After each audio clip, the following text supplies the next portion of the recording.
जिन लोगों को मसाने की कमज़ोरी होती है, बार बार पेशाब आता है, छींक या खांसी के साथ थोड़ा सा पेशाब जो है वो निकल जाता है और फिर वो कंप्लेन करते हैं कि हमें जो है वो प्रॉब्लम होती है इसकी, तो उसके लिए आज मैं आपको एक बहुत ही आसान और घरेलू रेमेडी बताऊंगी।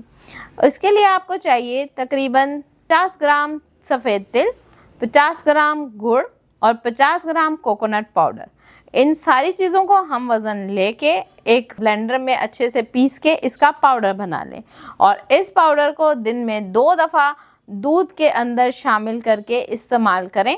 आपका ये मसाने की कमज़ोरी का प्रॉब्लम जो है वो बहुत ही जल्दी ठीक हो जाएगा। आपको खांसी या छींक के साथ बार बार जो पेशाब निकल जाता है वो प्रॉब्लम भी ख़त्म हो जाएगा और इसका इस्तेमाल डेली बेसिस पे करने से कोई नुकसान भी नहीं होगा और आप इस प्रॉब्लम से इजीली निजात पा सकें।